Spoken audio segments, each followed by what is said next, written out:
Phase 3, I can manage others. Now you're going to turn your attention to managing your relationships, improving your relationships, and managing your broken alarm system. Coaching yourself with compassion to try new things and learn new strategies is the key task in this phase. In this phase of your journey, you're doing relational healing.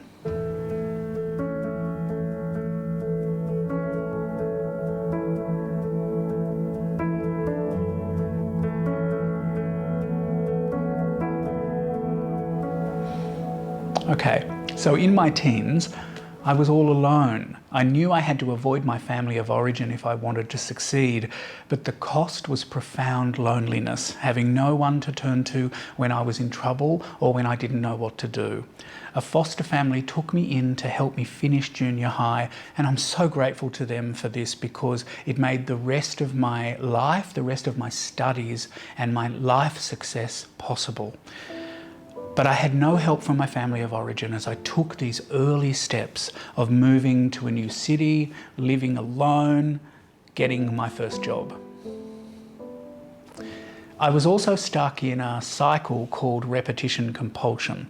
I kept repeating the trauma from my childhood in my relationships. My inner life was a war zone. I had flashbacks, nightmares, panic attacks. I destroyed the relationships around me, and I just gritted my teeth and pushed my way through these dark times. In my 20s and 30s, even with all the work I was doing on myself, it was still so easy for me to get angry and to go from 0 to 100 in a flash. It was so easy for all of my compassion for others to recede, especially if I thought they were behaving badly or if I thought they wanted to hurt me. I know it was tough sometimes for people to trust me because my behaviour was so inconsistent. It was hard for people to know which Scott they were going to get at any one time. But it was impossible for me to see it in myself because my internal critic at that time was so vicious towards me. Now, this theme of the inner critic brings me to a client who I will call Marcus. Marcus is a gentle, handsome, lovely young man. He's really smart and he has a brilliant career, but his love life feels empty and hollow. From when he was around 1 year old, his mother would rage at him. Her rage episodes made Marcus freeze with fear and learn to blame himself. As he got older, his mother often taunted him to call child protection if he wanted to. She didn't care, she'd say. He'd be taken away and she'd be relieved of the burden that he caused. She often stormed out of the house in anger, and he never knew if she was ever going to return. The only way to bring her back to him was for Marcus to take the blame. Now he is afraid of being abandoned by the women he loves. As an adult, he gets so anxious in relationships that he over-controls the women in his life until they can't live with it anymore or until they get frightened.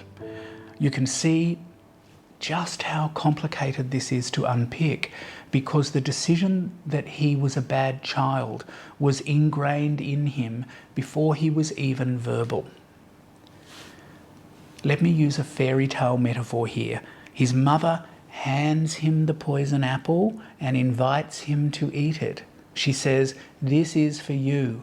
All of this is because of you. Eat it. Swallow the message that this is all your fault." And Marcus was a good boy. He swallowed the apple without questioning the poisonous message. Now notice here something really important. There was no physical or sexual violence in Marcus's story, and yet the damage in his adult life has been really profound. Marcus became a young adult believing that he was fundamentally rotten and that the women he loved would see it and leave him. In relationships, Marcus gets afraid. Even small changes in the quality of the connection with his girlfriends will lead him to feel flooded with fear. he gets desperate, and then he gets angry, and then he creates the very thing that he's most afraid of. So understanding why this was happening and who was to blame for it was a milestone in his cognitive healing process. But now there's a tougher issue to be overcome for Marcus. So when our parents don't build the foundation of self-esteem inside of us, we may be unable to experience insight into ourselves. What happens is that self-insight feels life-threatening in these circumstances. Insight feels like being emotionally wounded or even being destroyed. Acknowledging mistakes in ourselves brings too much intensity, and we either fall into deep depression or we deflect angry blame onto others. It may take a long time for Marcus to build the inner resilience that he needs to fully face up to all of his personality parts. And here's the lesson. In all the years I've been doing this work with clients, I've never seen anyone make progress by adopting self-hatred as a healing strategy.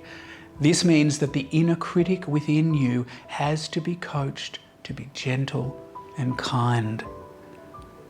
Self-love, self-care, self-compassion. Only these will work to get you access to yourself and create sustainable change. You know, I learned so much from being in communities of people struggling with their own traumatic wounds. It was awesome to witness other people in pain. Now, I know that sounds strange, so let me explain what I mean. What happened was I felt a genuine love and compassion toward other survivors as they wept and struggled with their demons and told their stories. And I realized that the love and forgiveness I felt for these people who had become my heroes, really, they'd become my mentors. Well, I also deserved that love and forgiveness too. They would speak in our groups and I wanted to yell, "This isn't your fault," and "I'm so angry that you're blaming yourself like this." Well, I realized I should be saying this to myself too. The capacity to change my behavior came only when I felt strong enough inside me, loving enough inside me, to map the terrain of my emotional mind. I started by asking myself, what makes me angry? What situations make me afraid? How does stress affect me? And what about grief and loss? Now, given the circumstances of my mother's death, loss has always been a huge trigger for me.